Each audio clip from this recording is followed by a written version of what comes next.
Buenos días. Este es mi tema, la construcción del Estado de Bienestar mexicano, un análisis del proceso de construcción del Estado postrevolucionario en México. Eh, Hay autores que hablan de la aparición de la sociedad civil en los años 60 con el movimiento estudiantil, otros con el terremoto de 1985, otros en 1988, otros en 1994.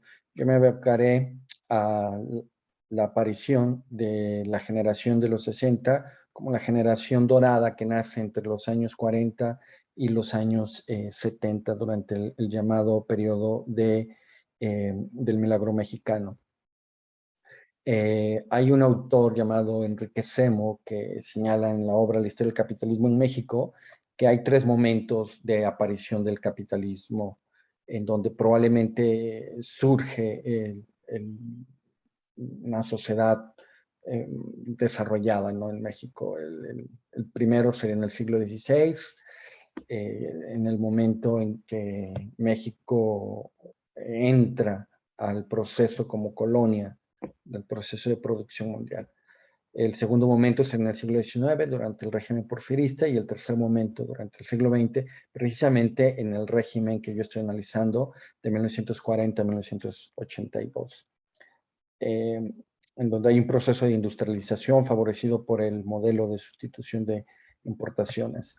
Podríamos decir que este es el momento en donde aparecería el estado de bienestar a la mexicana, que comienza en realidad en el estado prusiano a finales del siglo XIX y que después va a tener en otras geografías y en otros, digamos, coordenadas temporales, pues diferentes características. Por ejemplo, Spin Andersen señala que hay por lo menos tres modelos: el liberal anglosajón, el germano de la socialdemocracia y el nórdico escandinavo.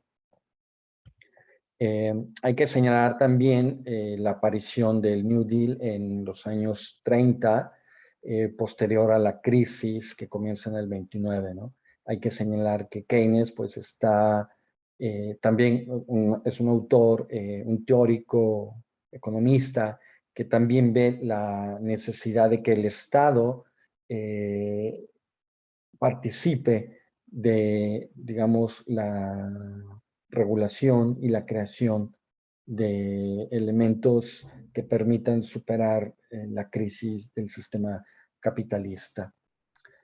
Bueno, entonces, en el caso concreto de México, el llamado milagro mexicano que comienza a partir de los 40, pues empieza por este proceso que he llamado, o que los autores han llamado, sustitución de importaciones. Un dato relevante es que, por ejemplo, en 1940, tan solo la población había aumentado 3.4 veces, mientras lo producido había aumentado 8.7 veces, hasta 1978. Es decir, produce por mucho, casi más del doble, casi el triple, lo que la misma, el crecimiento de la misma población, comparado con el crecimiento de la misma población. Un elemento también importante, pues, es que el país, se puede decir, aumenta su densidad urbana. ¿Bien? En 1940, tan solo el 20% se encontraba en los centros urbanos, mientras para el año 77 ya es el 50%. Y lo mismo pues digamos, el fenómeno demográfico, ¿no? Hasta, hasta los años 40 apenas el país contaba con 19.6 millones de habitantes y para los años 80 ya son más de 70 millones.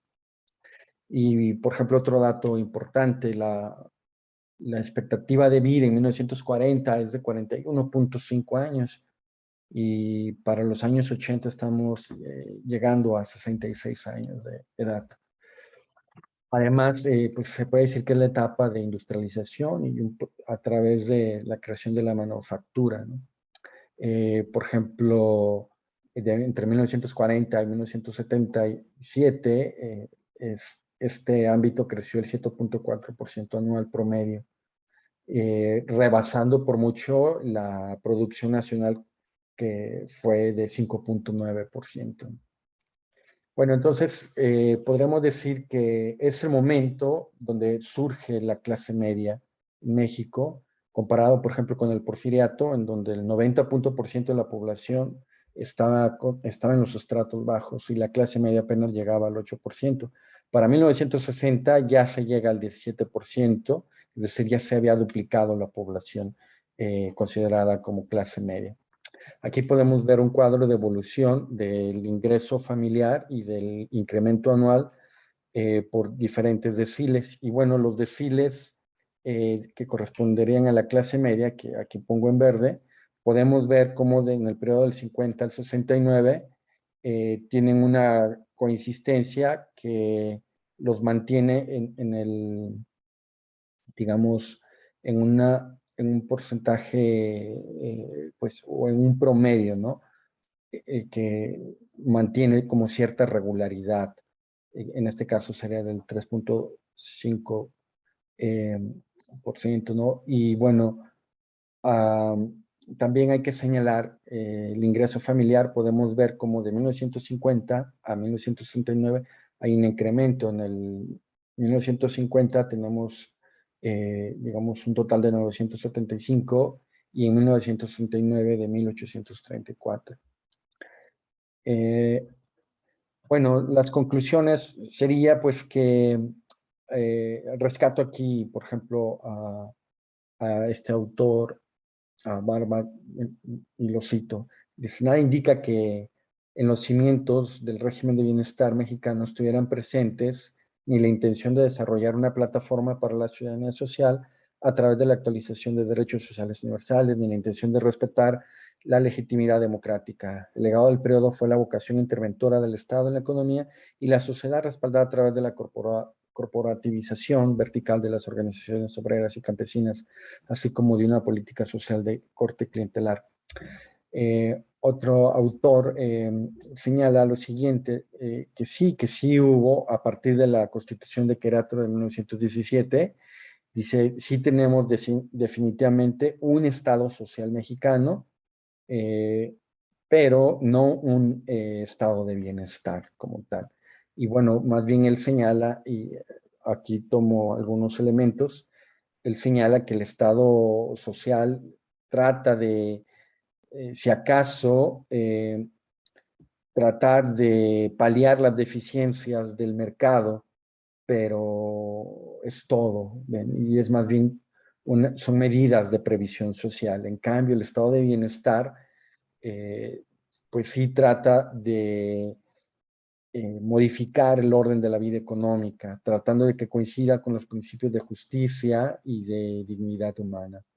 En este sentido, dice, pues definitivamente el estado de bienestar debe intervenir en la economía desde sus primeras etapas para remodelar el orden socioeconómico con fundamento en los derechos económicos, sociales y culturales, así como en los principios de justicia social, para que estos sean alcanzados.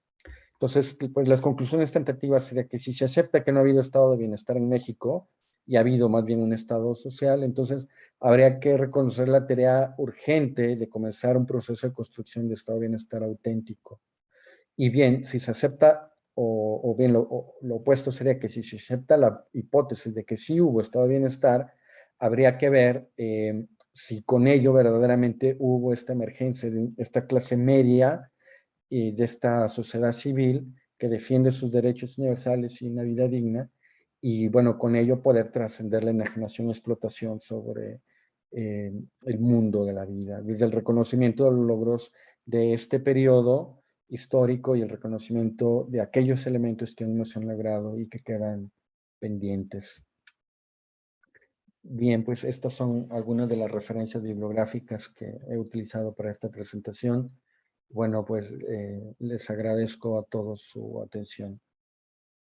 Gracias.